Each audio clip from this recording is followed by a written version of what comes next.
أعوذ بالله من الشيطان الرجيم يوم يحمى عليها في نار جهنم فتكوى بها جباههم وجنوبهم وظهورهم هذا ما كنزتم لأنفسكم فذوقوا ما كنتم تكنزون। সম্মানিত শ্রোতা মণ্ডলী, সূরা তাওবার এই ৩৫ নম্বর আয়াতে আল্লাহ রাব্বুল আলামিন কিছু বান্দাকে শায়েস্তা করার জন্য উল্লেখ করেছেন। মানুষ আল্লাহর শ্রেষ্ঠ জাতি হয়েও যারা স্রষ্টাকে ভুলে গিয়ে যে জিনিসকে সবচেয়ে বেশি মহব্বত করবে আল্লাহ রাব্বুল আলামিন সেই জিনিস দিয়েই তাদেরকে শায়েস্তা করতে চান। রাসূলের সময়ে টাকা পয়সার বিকল্প ছিল সোনা রূপা। হাদিসে এসেছে যে যারা টাকা পয়সা অর্থ সম্পদ সোনা রূপা এগুলোর জাকাত না দিয়ে এগুলো জমা করে রাখবে, কিয়ামতের দিন কালো দাগ বিশিষ্ট এক বিষাক্ত সাপ আল্লাহ রাব্বুল আলামিন তার জন্য পাঠিয়ে দিবেন। সেই সাপটিকে আরব দেশে সুজান বলা হয়।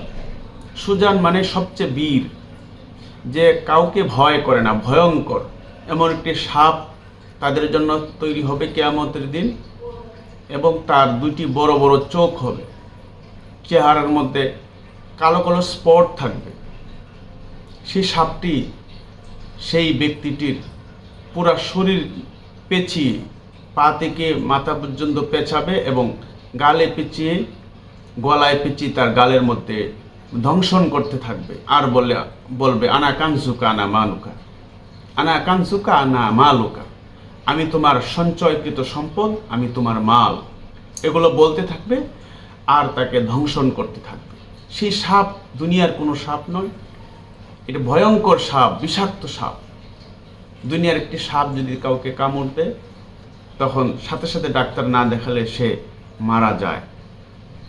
অন্য হাদিসে এসেছে যে যারা এই টাকা পয়সা সোনা রূপার যারা জাকাত দিবে না, জমিয়ে রাখবে, তাদের জন্য কিয়ামতের দিন রুটিনে আগুনের পাত তৈরি করা হবে এবং সেই পাতকে গরম করে, প্রচণ্ড আকারে গরম করে তার কপালে, তার পাজরে, পিঠে ছেঁকা দেওয়া হবে।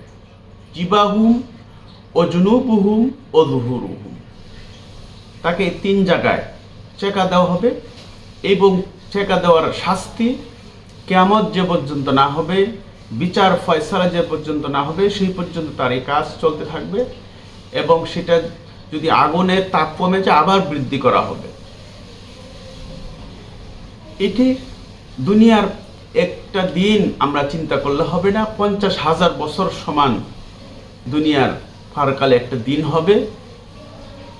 এইভাবে তাকে শাস্তি দেওয়া হবে। কোনো কোনো মুফাসসির উল্লেখ করেছেন যে এই 3টি উল্লেখ করার কারণ হলো যে কোনো ভিক্ষুক, কোনো অসহায় মানুষ যখন তার কাছে যায় জাকাত আনতে অথবা সহযোগিতা করতে চায়, তখন সে কপালকে প্রথম কুচ করে আমার কাছে এসেছে, এবং সে করে কি পাশ দেখিয়ে যেতে চায়। তারপরেও যখন বিরত না হয় ভিক্ষুক, তখন সে পিছন দেখিয়ে সে চলে যায়।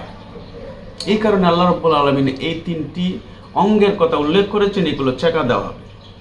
এ ব্যাপারে তাওস রহমতুল্লাহ আলাইহি বলেন, যারা জাকাত দিবে না তাদের জন্য বিষধর অজগর সাপ তার জন্য তৈরি হয়ে থাকবে।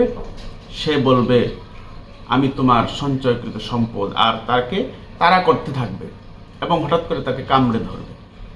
ইবনে জারির রহমতুল্লাহ আলাইহি সাওবান রাদিয়াল্লাহু আনহু হতে বর্ণনা করেন, রাসূলুল্লাহ সাল্লাল্লাহু আলাইহি ওয়াসাল্লাম বলেছেন যে তার জন্য বিষধর একটি অজগর সাপ হবে।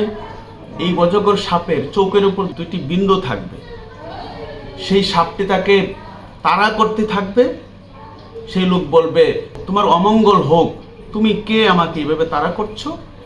সে বলবে, সাপটি বলবে আমি তোমার সঞ্চয়কৃত সম্পদ, এবং তাকে তাড়া করতে করতে তার হাতে ধরে চিবাতে থাকবে, এমনকি তার সারা শরীর চিবাতে থাকবে। কিভাবে তার শাস্তি হতে থাকবে। সম্মানিত উপস্থিতি, আমরা এর থেকে শিখলাম যে আল্লাহ রাব্বুল আলামিন শ্রেষ্ঠ জাতি বানিয়ে তাকে শ্রেষ্ঠ সম্পদ যে দিয়েছেন সেটারও হক আল্লাহ রাব্বুল আলামিন বাড়তি দিয়েছেন, সেটার হক যদি আমরা আদায় না করি অবশ্যই আমাদেরকে শাস্তি পেতে হবে। এখান থেকে আমরা এই শিক্ষা নিয়ে আমাদের জীবনে বাস্তবায়ন করি। ওয়া মা তাওফীকি ইল্লা বিল্লাহ। আসসালামু আলাইকুম ওয়া রাহমাতুল্লাহ।